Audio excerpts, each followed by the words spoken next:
Good afternoon. Parshat Shmini has many important lessons which can be derived from it. And with your permission, I'd like to focus on two. The Parsha begins with the great celebration of the inauguration of the tabernacle for the Jewish people a year after the Exodus, and culminates with tragedy at the death of Nadav and Avihu, the two elder sons of Aaron, who tried to apparently bring some type of a sacrifice, an incense offering, which was not accepted, and they were killed on the spot. The commentaries try to grapple with what exactly went wrong, and over the centuries, many interpretations have been suggested. Perhaps they simply brought an incense offering which was not requested. It had to be commanded, and nobody told them they did it on their own. Perhaps they were drunk. Perhaps their clothing were ripped, or perhaps they had not taken a haircut. Some other commentaries offer more profound suggestions. Perhaps they were arrogant, and instead of consulting first with Father Aaron and Uncle Moshe, they decided to do this on their own. Another interesting possibility is perhaps they were so full of themselves that they were single. Nobody was good enough for them, and they refused to marry. Whatever the reason, the tragedy, of course, is recorded in the Torah, and no explanation is given. In fact, Moshe gives no such nefarious suggestion as to why they died when he speaks to his brother Aaron. To the contrary, he says that Bikrovai Akadesh, this is what God told us, that he was going to sanctify his name through apparently a death. Where did God say this? In the end of Parshas Tetzaveh, V'no'adati shama lebnei Yisrael v'nekdash bechvodi. God tells Moshe that I will rest my presence on the people of Israel, and I will sanctify them with my honor. And Moshe understood even then that someone was apparently going to die. Aaron's reaction, Vayidom Aharon. He can't respond. He is silent. He has no clue. He has no understanding. Moshe then tells him, perhaps gracefully, get back to work. You have no time to mourn. You have to complete the service that you are tasked with, and that's it.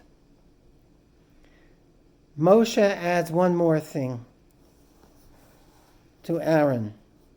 Achechem kol beit Yisrael yivku et hasreifa asher saraf Hashem. The people of Israel, they will mourn. They will cry over this great tragedy which God has imposed upon us.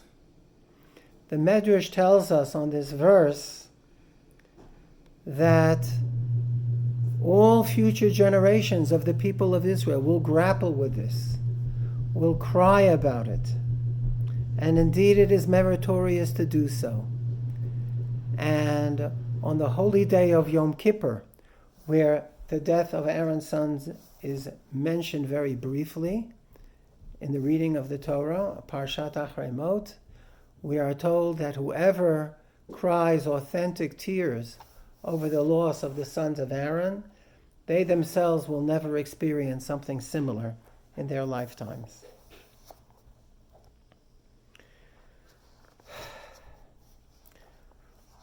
We are going through difficult times. We are so involved in our own safety that when we hear of tragedy, we don't even have the time to mourn. We're prevented to going to funerals. If we're lucky, we can see a Zoom funeral. Right now, the only response we can give is Vayidom Aharon, the same as Aaron. And maybe one day we'll be able to derive some type of lesson that will guide us and protect us from any future tragedy. The second point I wanted to talk about in the Parsha is the laws of kosher. They make their first appearance in our Parsha.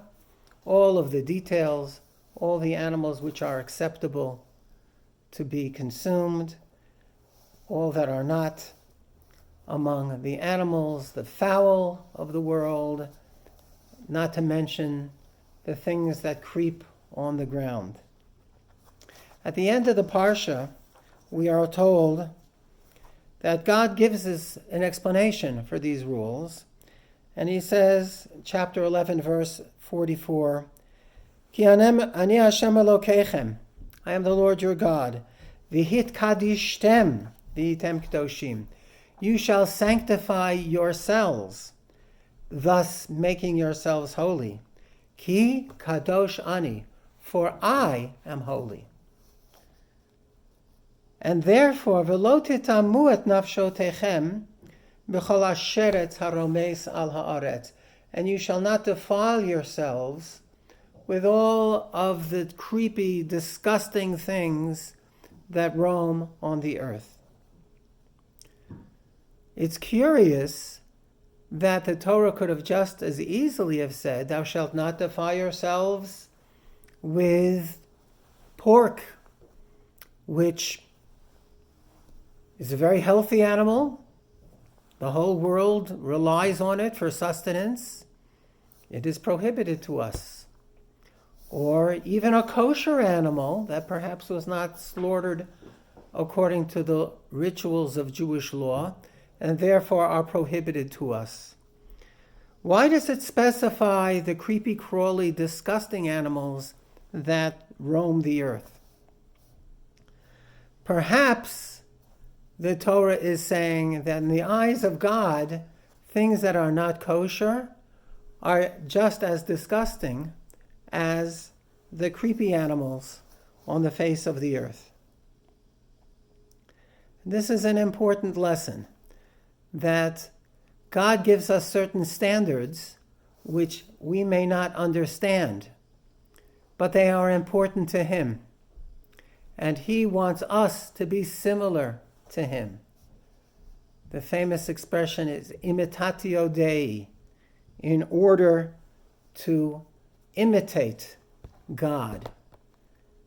Ani Hashem Elokeichem, I am the Lord your God, Hama'aleh etchem me'eretz Mitzrayim, who has taken you out from the land of Egypt.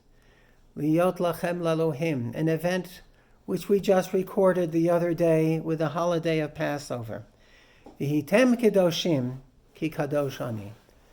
You shall be sanctified because I have sanctified you and I am sanctified. That should be enough for us of an explanation.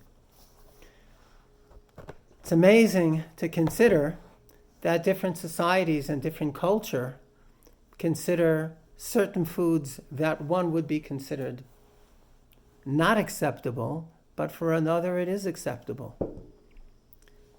And because one person, whoever it was, decided to eat something which most of the world does not consider acceptable, most human beings, the entire planet is now suffering.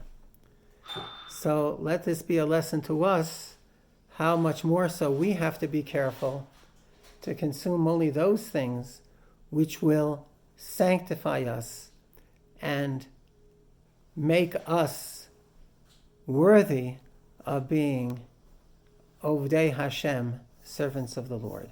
I want to wish you a happy Shabbat, and we'll see you next week.